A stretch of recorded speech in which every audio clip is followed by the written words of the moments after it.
Hello, my name's Liam. I'm 19. I started Instant when I was 17, and Briony was actually our first customer. Instant has been around for about a year now, a year and a half. We raised 3.5 mil in venture capital pre-seed in Australia. We grew to $1 million in revenue in less than a year. And we've primarily been focused on Australia, but now we're expanding into the US. We've just hired our first people in New York, and so this is super exciting for us. Instant is focused on working with e-commerce brands to supercharge their revenue. Primarily, we've worked with brands off Shopify to increase their revenue by simplifying the checkout experience for their customers. So we turn a very complicated checkout experience into 1 or 2 steps. We've kind of since started to expand out of that as well, and I think we'll get to that later in our conversation. But primarily, Instant is focused on revenue, increasing revenue for e-commerce brands by making checkout really, really easy. And so that's me. Liam contacted me when he was about 17, and I thought, who is this boy that's created this tech? I have to listen to this. So a little bit more about that in a moment, but my name's Briony Kennedy, and I have a leading cosmetics brand in Australia. It's called Adorn Cosmetics. We're very much a pioneer in our space of sustainability. I started the brand 15 years ago, and online beauty in that space was very difficult. No one sold cosmetics 15 years ago really online, and we had to become quite innovative in how we promoted the products. So for me, it was really about engagement and education and looking at ways that we could get people to convert online, because they can't touch, feel and see something that's on a website.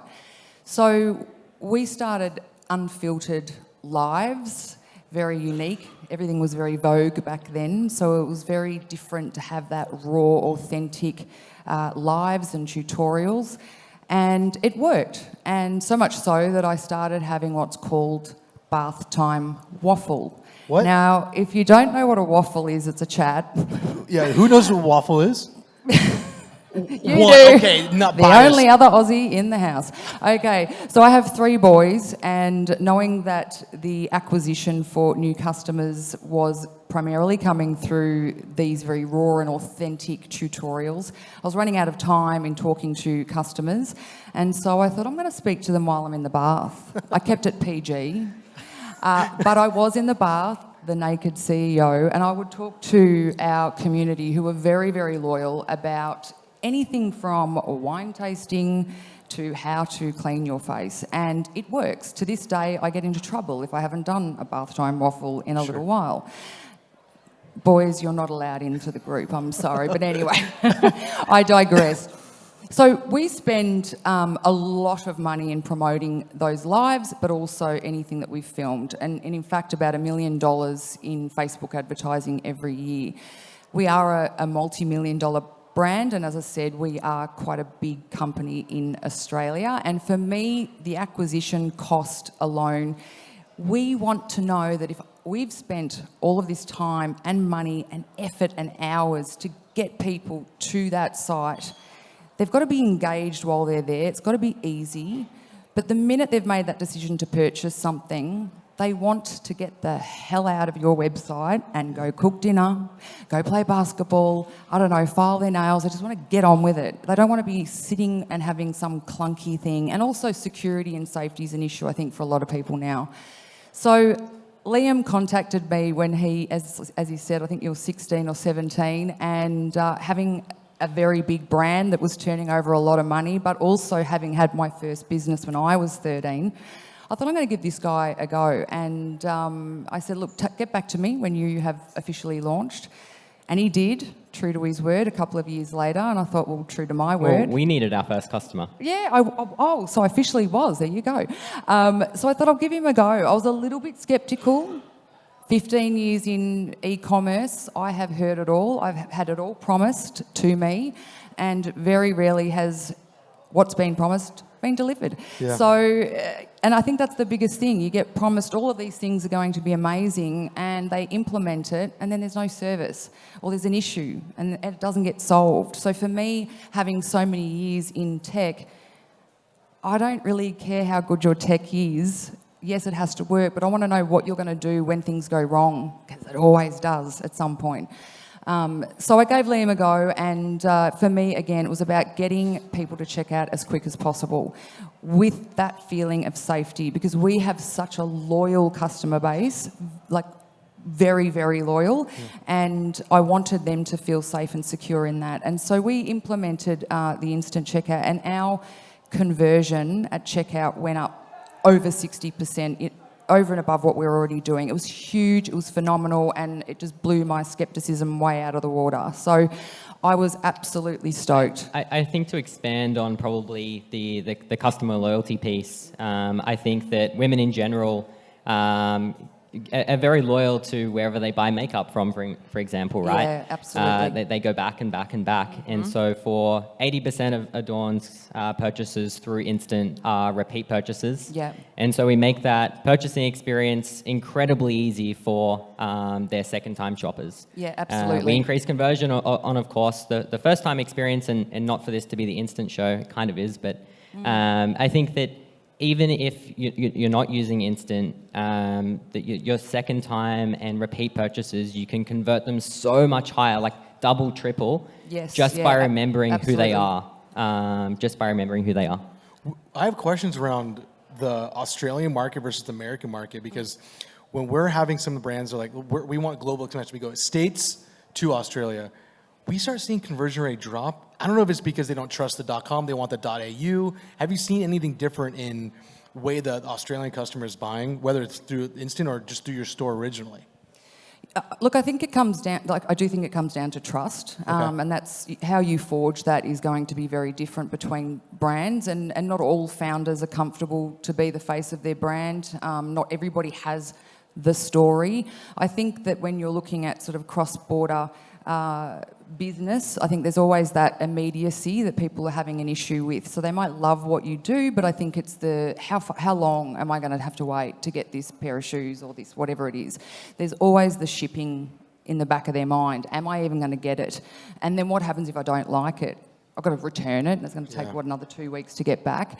So I think those cross-border things can be a little bit of an issue, and I think it's having those distribution points, obviously, that are going to make the difference. For me, I'm not on Shopify. I am probably too big for that now, so it was really important that I found something and someone that could partner with us. And every time I was looking at some sort of checkout feature, it was always geared towards Shopify. Everything. Love it. I have another brand on it, but for me, Adorn's too big for that. And so finding something like what Liam's got or has created was just a breath of fresh air, because I've not had one single damn issue at all, which I almost touch some sort of wood that's not going to happen. But it's just been great. And I think that's the thing. It's having that seamless transaction. It's my job or your job as a brand to get those people in. You need to engage, you need to keep them there, you need to be creating that loyalty and that community, and I think that's key now. It's community. If you can't create a community, you don't get any loyalty.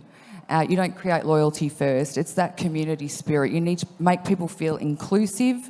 Why are they buying your product? What are they going to feel like after? And one of our, as I think it's up there because I can see it there, it's guilt-free luxury. So when you purchase an Adorn product, it doesn't matter whether you're interested in sustainability, because we've got refillable products, or cruelty-free or vegan or whatever it is, we tick those boxes. But that's all irrelevant if the experience on your site is absolutely appalling. And for me, I know as a consumer myself, I can absolutely love what I'm looking at and want it, and if there is a checkout hitch or I feel it's not secure or there's something not right, I'm just out of there. I've got better things to do. How many of us are on Shopify? Not on Shopify? What about Adobe? Yeah. Magento. Magento? Do we know what that is? A couple, yeah, there's a couple. Oh, yeah, there's a couple. You're brave. What's your reaction to that? That is the American market. We are the land of the Shopify. Of course. We talk to a lot of Shopify brands still today. I think whilst the data says that Shopify is growing. It's absolutely true, but there's a lot of brands that move off Shopify once they kind of, we see once they kind of reach about 20 million revenue, they either move to Shopify Plus or they move off Shopify. So for our first product, checkout, we actually use the pitch, we're Shop Pay for the rest of the internet, and that's completely true. And for us, we actually convert a lot higher than Shop Pay today, and so don't really care at all. We just want those 1 or 2 merchants that are not on Shopify that are here in the room to come and talk to us. But I think that there are a hell of a lot of brands that aren't on Shopify, and generally they're larger brands. It'll be interesting to see if it changes over time, but we continue to build products that'll work on Shopify. I do think it's funny that when Shopify wins a business and it's a big one, it's a press release. And I have a lot of friends that obviously that build other tech and subscription platforms and all of the above for Shopify brands. And whilst this discussion needs to be valuable for e-commerce merchants, on the tech side, the brands or tech vendors that sell to Shopify brands continuously have huge churn working with them because it's really easy to put new tech in. They're always changing. They're always trying to find the cheapest solution rather than the best. I think Shopify, honestly, if I was an e-commerce merchant, I'd probably use Shopify if I was starting out. But as you grow, I'm not sure it's the best use. And I've got 2 brands. That's what I'm saying. You have... So, yeah, I have. So I won't talk about the other one, but because it's irrelevant. But that is on Shopify, so I can vouch for both sides, and I can see that when you're starting out, it's quite an affordable, very easy cookie cutter sort of situation. And but yeah, obviously moving on, it just with the amount of SKUs that we have and the amount of customers and the actual turnover that we're doing every year, it's just not able to deal with that. So, and I think too, being sort of on that Adobe Magento platform, you've got more flexibility, but it's also very difficult to find good partners that can actually work within those parameters as well. And what I love is that you've just recently introduced the SMS, so the abandoned cart, SMS is really cool. So we call it reply to buy, and this actually works with Shopify. We have 2 products that work with Shopify: SMS and Audiences. SMS is focused on reclaiming your abandoned shoppers. And so basically, because Instant knows exactly who your shopper is, we know their first name, their last name, their delivery address, their payment information, what stores they've purchased at before, cross-internet, we know everything about them. And we use this information to personalize their experience and make them more likely to convert. And we increase their Instant products convert significantly higher than other players in our space. And even abandoned carts, I can because I was thinking, we've got the funnels, we've got abandoned carts. What another thing? Even though I loved the instant checkout, but the SMS, it works. I think Klaviyo's benchmark is 2% conversion rate on SMS. Instant converts at 4.5 on average. And basically the way that we do it is because we have a shopper's payment information. A shopper can simply reply yes to a text message and purchase the item straight away. So if you go on to Adorn Cosmetics and you add an item to your cart, you abandon your cart, you'll get a text message an hour later with, "Hi Briony, you left XYZ in your cart. Would you like to purchase?" You reply yes, and you can purchase it directly from within a text message. And that converts 4.5% of the time. It does, because you've got your phone, haven't you? You've always got your phone. But you might not always get to your emails. And that abandoned cart email, I don't know how busy everybody is, but I'm sure you're all very busy. That just gets lost somewhere in the trail of everything else. And it depends on how relevant and important those emails are as to whether you open them or you get rid of them. But a text message, you're always going to open and see and more likely to convert. And it's definitely more successful for us than... We still run the abandoned cart emails, but the SMS conversion is way better. Do you take the personalization all the way into the SMS? Is that coming from the founder or is that just straight from the brand? I try and...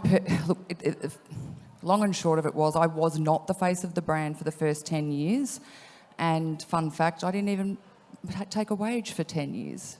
But when I decided to become the face of and then create more authentic, unfiltered, this is how you do things, show the mistakes along the way, that's when the brand really hit critical mass and became extremely successful in the Australian market. I to date haven't had any interest in going overseas. We do sell direct overseas. Okay. But the personalisation is absolutely key. But there's personalisation and there's personalisation, and most often it's not, and people can see through it. So I think it's about, yes, do your Facebook or your social media campaigns, try and make that personalised, do your AI, but I think at the end of the day, it's that human contact that people want. And for me, it's about that community. So we've got a Facebook private community where it's a bit more exclusive, and people always have FOMO if they're not part of something. And if you can create that community and give them some education, stop selling to them.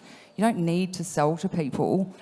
If you've got a good product and you just show them how to use it and how it's going to fulfill a pain point, they convert and they become part of the community. Like, I don't see myself as selling foundation. I'm selling better skin. You're not selling lipstick, you're selling nice, plump-looking lips. You know, you're not selling hair care, you're selling shiny, nice hair. Mine's not shiny today, don't look at it. It's a bit... haven't washed it since I got here from Australia. Anyway, I digress. But yeah, I think personalisation is key, community, and then that creates loyalty. And you get these beautiful customers that I call soldiers, and they're the ones that go out to march and talk about your products because you've wowed them. And you need that with all of the tech support. You can't let them down there either. That's super frustrating for them.